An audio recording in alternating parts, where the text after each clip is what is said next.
Well, for the first time in almost 7 years, the biggest party of the summer is not, I repeat, not gonna be in Hollywood this year for the WWE. This year, heading back to where it all started, New York City, the 28th anniversary of Summerslam.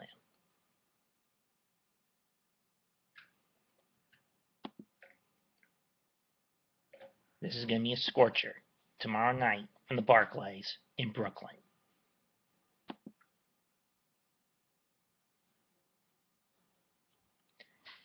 Available on the WWE Network, special 7 o'clock start time.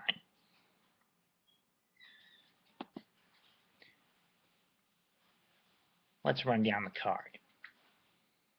On paper, this is a sleeper card in my opinion. Some of the matches look good, but others not so much.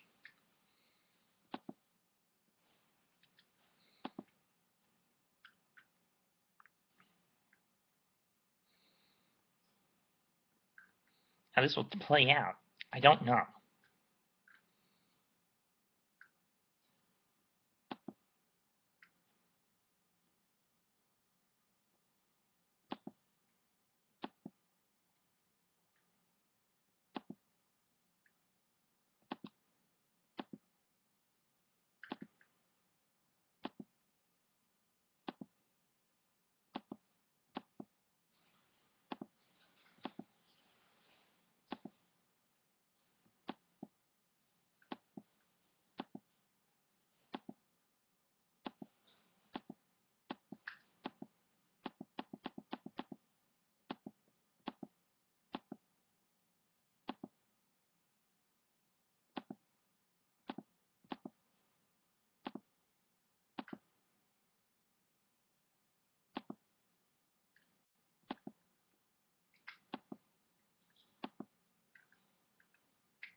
So let's see.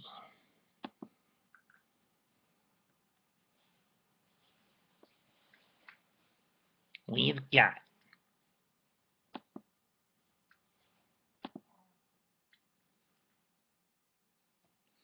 one, two, three, four, 5,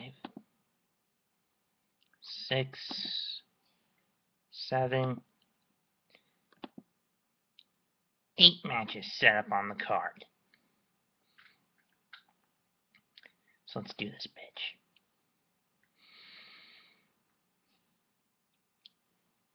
Oh, 9 matches, excuse me. First up. Start the match I think is going to kick off the show. The fatal 4-way tag team title match. The Primetime Players versus Los Matadores versus New Day versus Lucha Dragons. First in to get pin or submission gets the win. Let's face it, New Day, we do not want to see as the tag champs again. I could see Lucha Dragons or Los Matadores winning the belts, but fans are really behind Young and O'Neil. Plus, I think it's still a bit too soon to take the belts off them. In recent years, the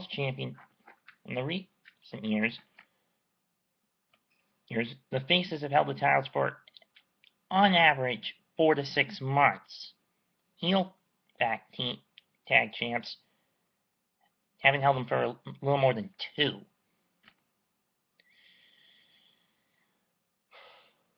I have backed along. I'm going to say the Duke walking out of the Barclays with those belts is going to be Mr. No Days Off, Darren Young, and the real deal, Titus O'Neil. And they're going to be walking out like Millions of dollars, millions of dollars, millions of dollars, millions of dollars, millions of dollars, millions of dollars. Millions of dollars, millions of dollars, millions of dollars.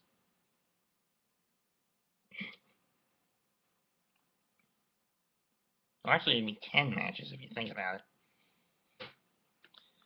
Dolph Ziggler against Rusev. This ties into the relationship between Lana and Ziggler and Rusev's unhealthy, barbaric, sexist, chauvinistic,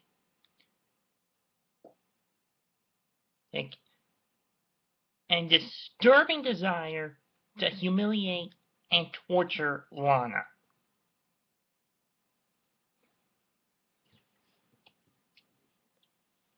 Can the show-off put the Bulgarian brute down, or will this Neanderthal continue his means of trying to get under Lana's skin? Especially now with Summer Rae being the stunt Lana, as I like to call her. I'm going to say Ziggler at least puts a temporary stop to Rusev's bullying.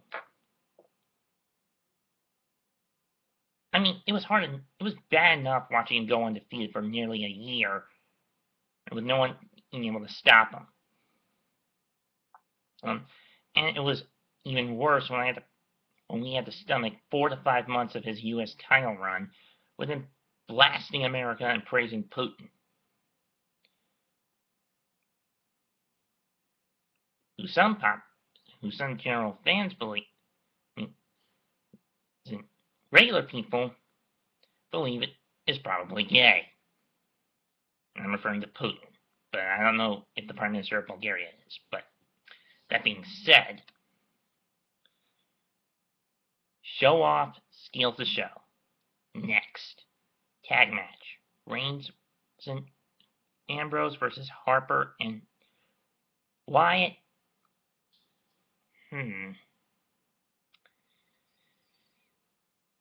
Reigns and Ambrose win. You gotta give the win to one of the baby faces here. The heels may have gotten the win at Battleground, but this time around, the good guys get the revenge, and you can believe that. Boom!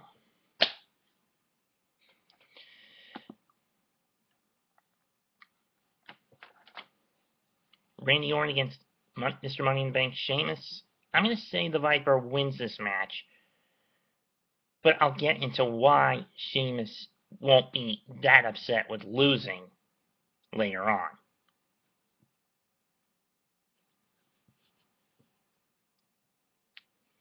Next up, the man gravity forgot, the Red Arrow Neville, teams up with, of all people, the live-action TV Green Arrow, Stephen Amell, against King Bad News Barrett and Stardust, the Prince of Dark Matter. Let's face it, ever since Cody created the Stardust character for himself last year, he got too caught up in his character, going cuckoo, cuckoo. And you would think that after the death of his father, Dusty Rhodes, back in June, he would have slipped out of that persona and come to his senses. But no. He stayed heel, and he's plunged himself deeper and deeper into the depths of his own insanity.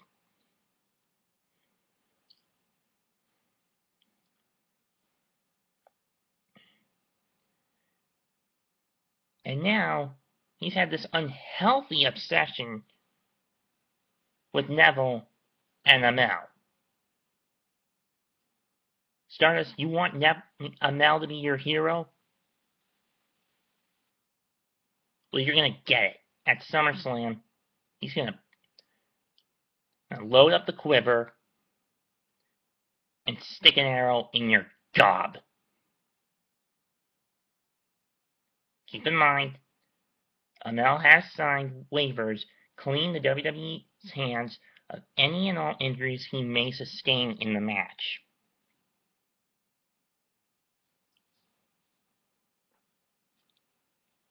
I say the win goes to the Green Arrow and Arsenal Neville. Well, I mean, yeah, I get he's called the Red Arrow Neville, but come on. I can't really call him Speedy. I can't call him Speedy, so I decided to call him Arsenal. Which, for any Arrow comic nerds would know, that was the name Roy Harper, aka the original Speedy, took up after he broke away from Oliver Queen. And then that's when Roy started to become a drug addict in the original continuity. Whatever.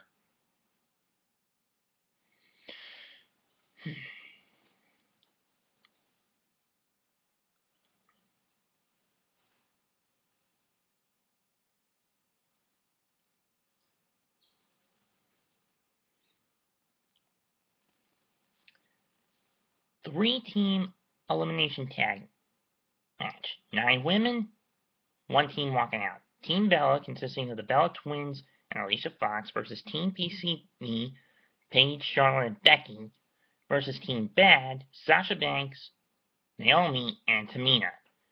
If one woman on the team is eliminated, then she and her partners must return to the locker room. Winning last team standing gets the win. Well, this the resolution is starting to pick up. It's nice to see someone finally standing up to the Bella Twins.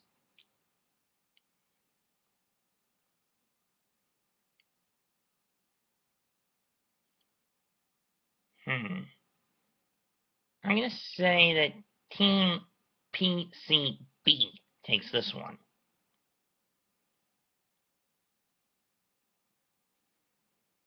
IC title triple threat. Ryback defends against Miz and Big Show. This was the match we should have gotten at Battleground, but due to we were supposed to get at Battleground, but because of a staph infection suffered by Ryback in his leg, he was scrapped and was reduced to a regular one-on-one.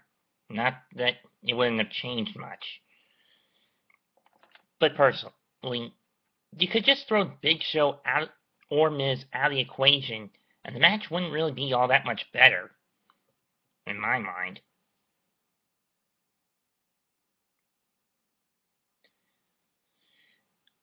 If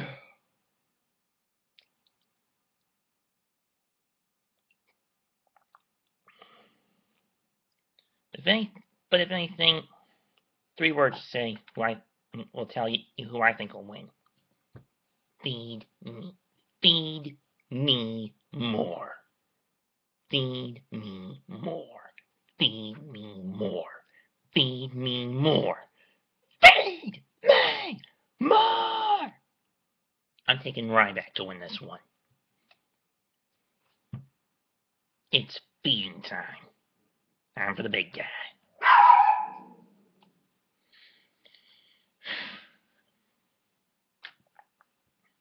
Cesaro against Kevin Owens. Oof. Haven't seen this since their days in ROH.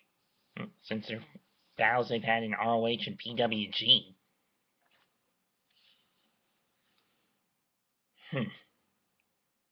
So the Swiss Superman against Mr. Wrestling.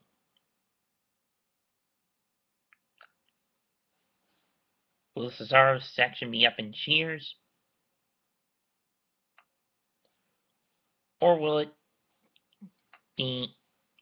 instead we hear the chants of Fight Owens Fight? Though personally I think it shouldn't be Fight Owens Fight. It shouldn't be FOF, Fight Owens Fight. It should be KOK, Kill Owens Kill.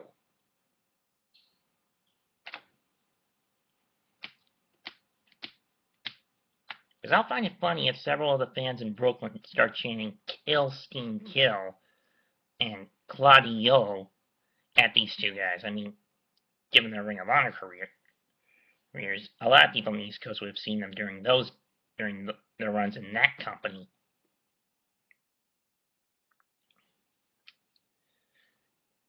One more thing. WWE,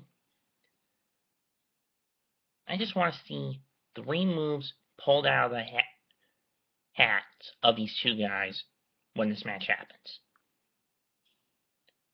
1. The no hands UFO or unidentified flying opponent airplane spin. 2. The Ricola bomb, complete with Cesaro's once he's got Owens in the position, shouting, Ricola! And 3, I want to see the package pile driver.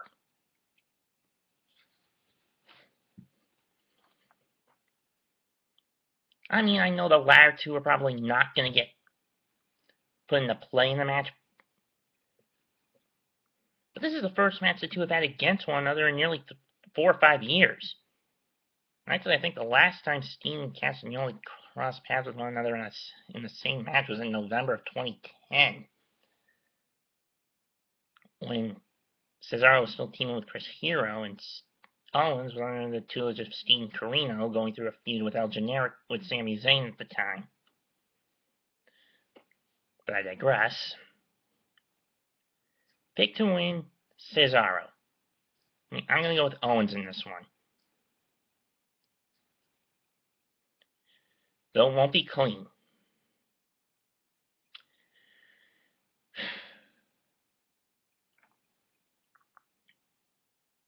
Now let's get to the elephants in the room.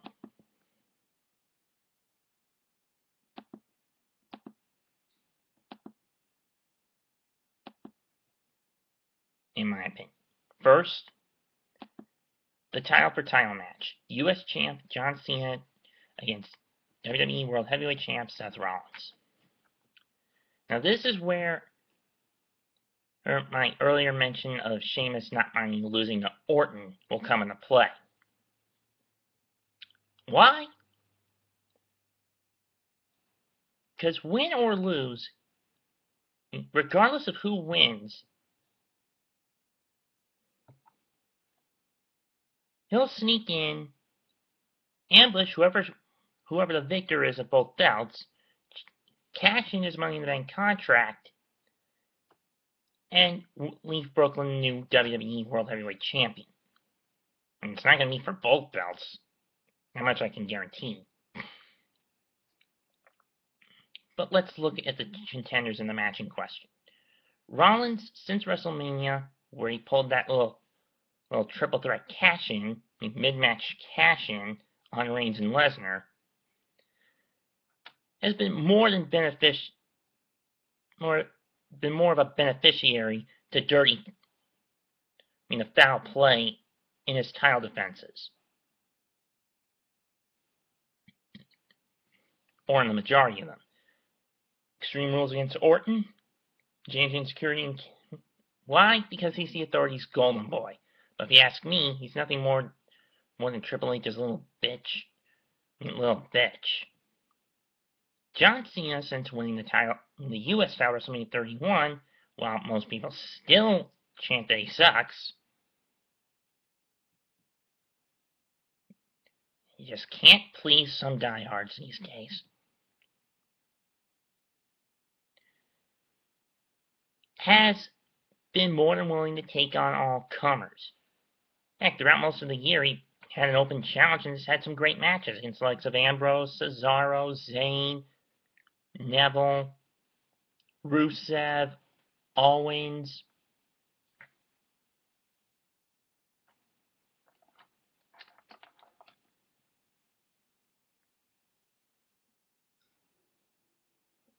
And all of them have proved that he is a legit, and he's proven time and time again, he's a fighting champion. He'll take on anyone if given who'll come after him and for that belt. By contrast, Rollins would just rather run away or let some circumstance do the dirty work for him. Case in point, Elimination Chamber match against the matchup where he defended against Ambrose at the Elimination Chamber. He lost the match and initially lost the title, but because the first referee came to, because Rollins hit him, he reversed the decision of the second ref, which was supposed to be the final decision, which I find bullshit, but again, something I found to be complete in our bullshit. But for storyline reasons, they had to go this direction. Piece of crap. Rollins was able to get away, and he's still the champion. A month later at Money in the Bank, Ambrose and Rollins are fighting on top of the ladder. They both fall with the belt, but Rollins has his hands on and comes down with it and slithers out the champion still. Last month at Battleground, Lesnar had him dead to rights. He was getting suplexed like a rag doll. And just when you thought the reign was going to end, you hear the gong and the bell toll, and out comes the dead man. Which pretty much scrapped the match.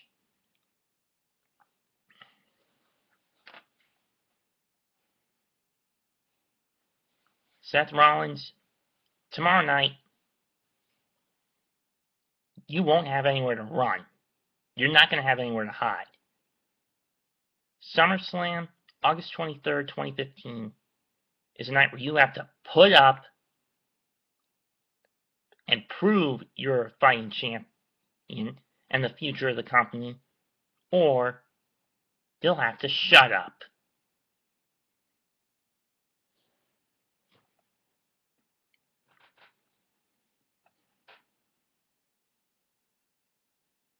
Because Rollins, you've been nothing but a punk-ass little coward of a champion. You're a two-bit brat punk with so much glass in his jaw, you should be a chandelier.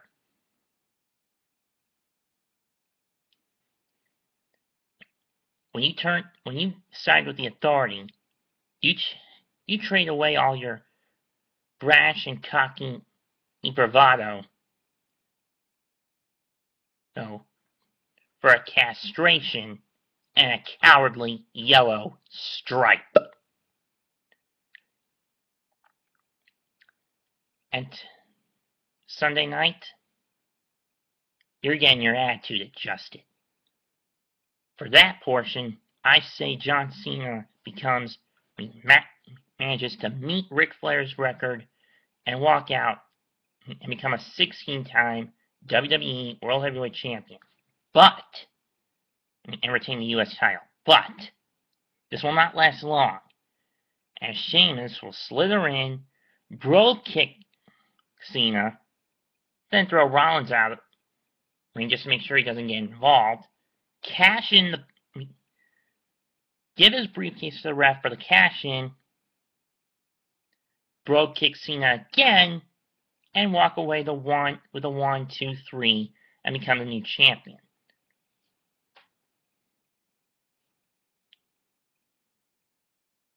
And the new WWE World Heavyweight Champion.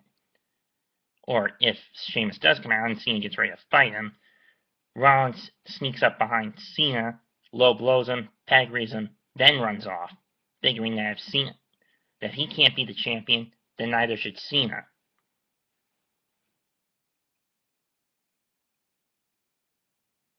It's the most logical route I could take, and then have the three of them go at it in a triple threat match at Night of Champions.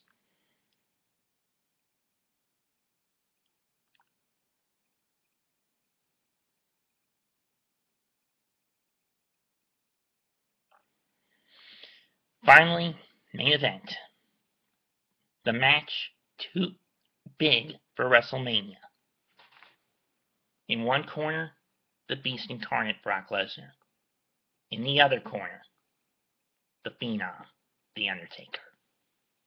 Lesnar has only lost once at the Slam. That was back in 2003 against Kurt Angle.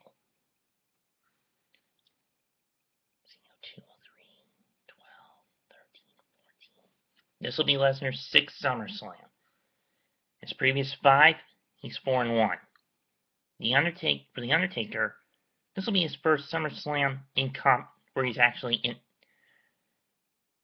having a match in 7 years. He has not competed at the Slam since 2008 when he beat Edge in a Hell in a Cell.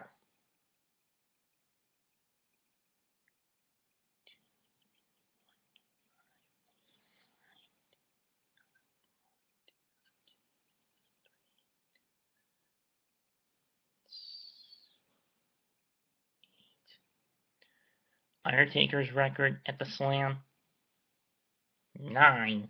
I think, let's see, 96, 97, 98.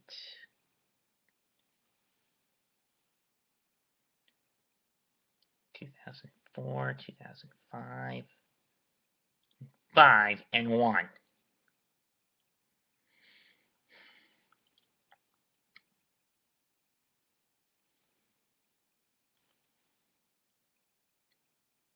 But what's the main motivator for the Dead Man this year? You're to come back at the Slam? Revenge. Keep in mind, two factors play into this match, the build to this match. Number one, the one everyone has been reminded of for the past year and a third. Lesnar, last year, Lesnar conquered the streak. The Dead Man's undefeated streak at WrestleMania was broken. Lesnar became the one in what is now 22-1.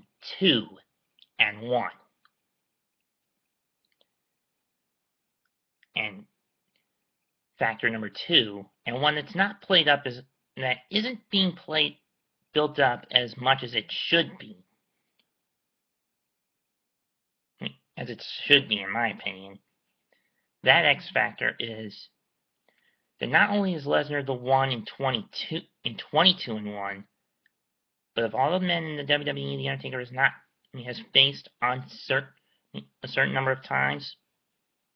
Brock is the only one The Undertaker has never defeated. Going into this matchup, the Dead Man against Lesnar is 0-3-1.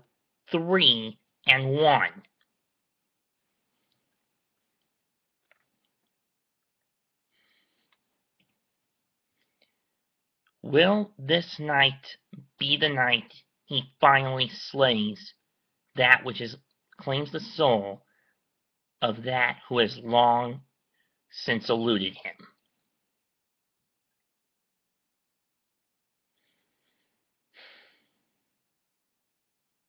Can the Dead Man not only get his 10th win at the Slam, but can he finally put the Beast down and get that victory against Lesnar he has long since coveted?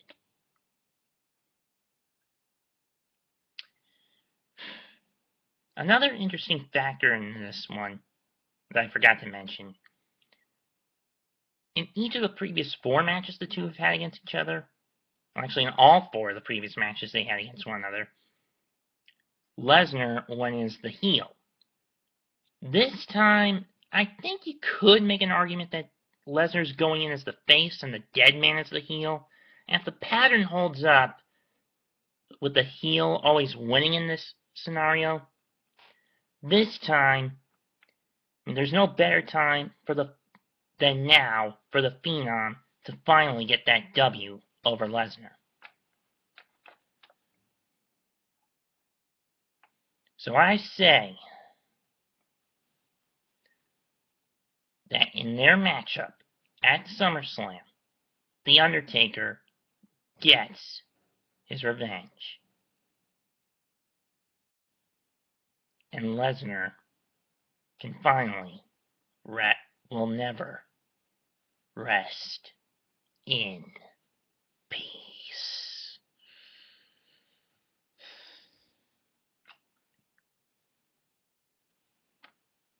That's all I've got for tonight. You can catch the show on the WWE Network for $9.99 or call your local pay-per-view provider, satellite cable providers to order on pay-per-view for about 5.5 times as much as you get for on the network. I'm out. Peace.